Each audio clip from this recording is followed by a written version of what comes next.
FIFA sida Timid Gobollada Somalia iyo Jerome Fast oo hawyaha FIFA markaan inta la diyaarinayo waxay qaadatay muddo 4 bilood aan ka shaqeynay dib u habeen cusub lagu sameeyo.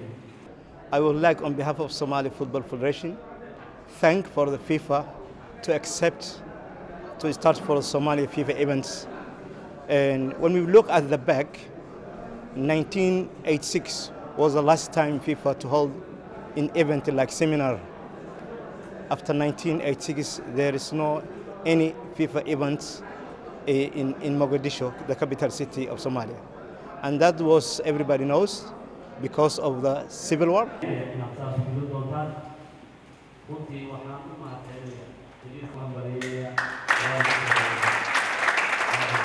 The place is buzzing with the enthusiasm that what you would like to show to FIFA, that you are ready for whatever.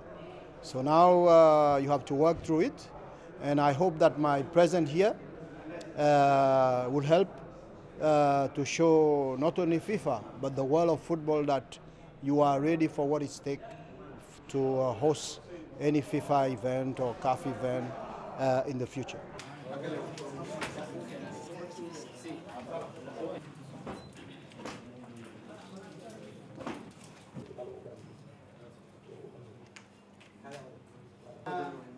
The course is not a licensed course. You don't get the participant and the instructor.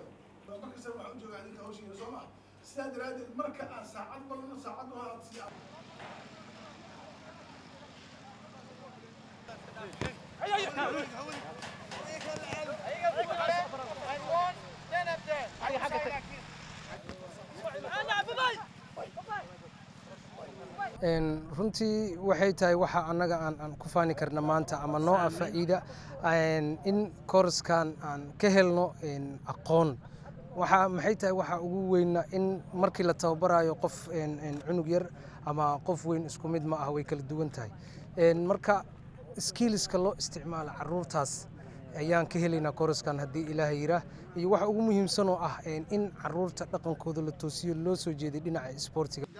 Because they can concentrate for a lot of time. So they the virtues, the character of the kids.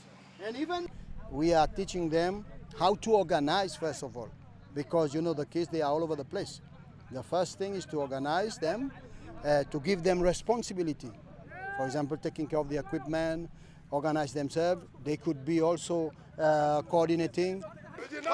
Yeah, goal 1-0. This 1-0. No, give it. Okay, 1-0.